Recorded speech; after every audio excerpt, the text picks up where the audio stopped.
Sayang sekali, kita lihat pemirsa.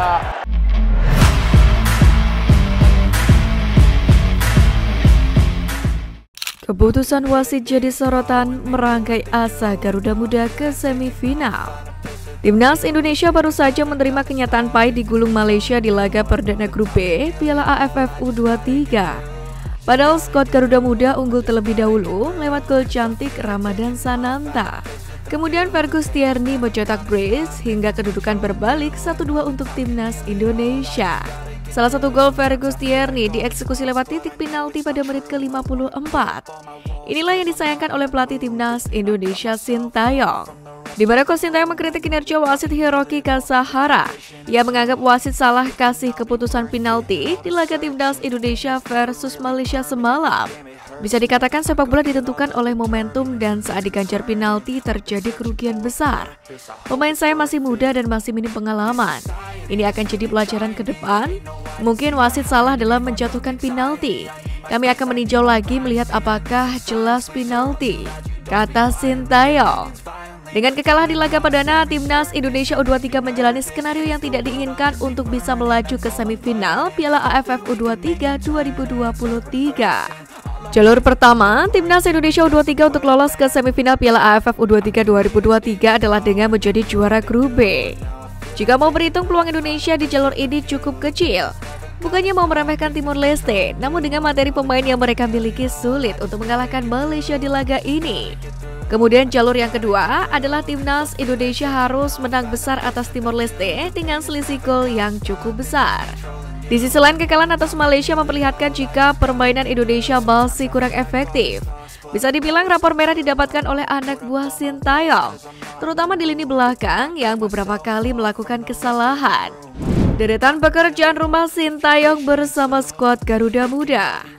Beberapa pemain Timnas Indonesia U23 tampil kurang memuaskan ketika kalah dari Timnas Malaysia U23 pada laga perdana grup B Piala AFF U23 2023. Ini menjadi pekerjaan rumah bagi Sintayong untuk menghadapi laga selanjutnya. Dan berikut ini Halo Timnas merangkumnya.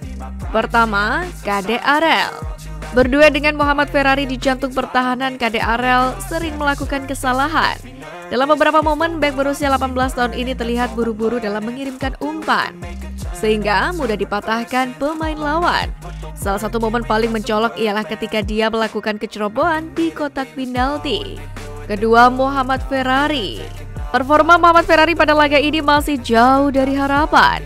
Kehadirannya di lini belakang memunculkan celah bagi pemain lawan untuk mendapatkan ruang tembak di kotak penalti.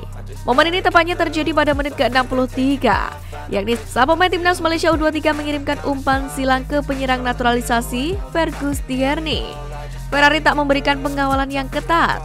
Alhasil penyerang kelahiran Skotlandia ini bisa menyepak bola tanpa gangguan yang berarti.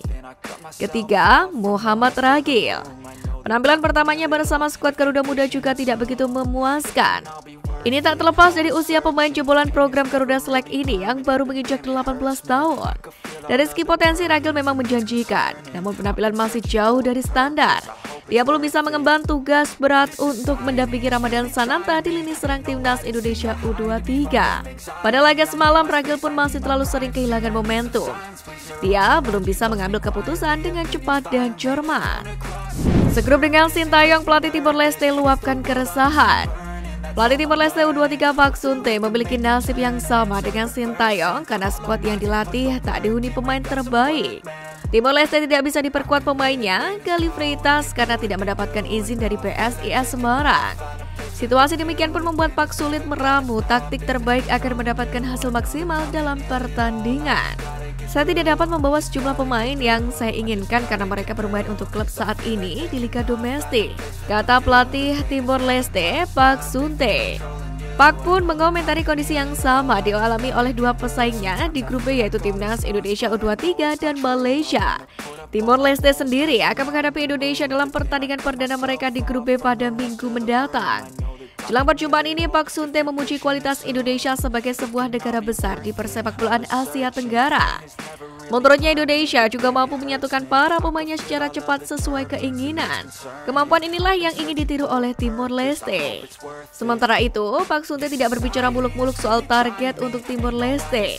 Hal ini karena timnas U23 Timor Leste masih berada dalam tahap perkembangan. Meski demikian, pasukan Sinteyong haram hukumnya untuk meremehkan pasukan Pak Sunte. Karena Garuda Muda wajib menang besar atas Timor Leste guna mengamankan posisi runner-up terbaik supaya bisa lolos ke semifinal.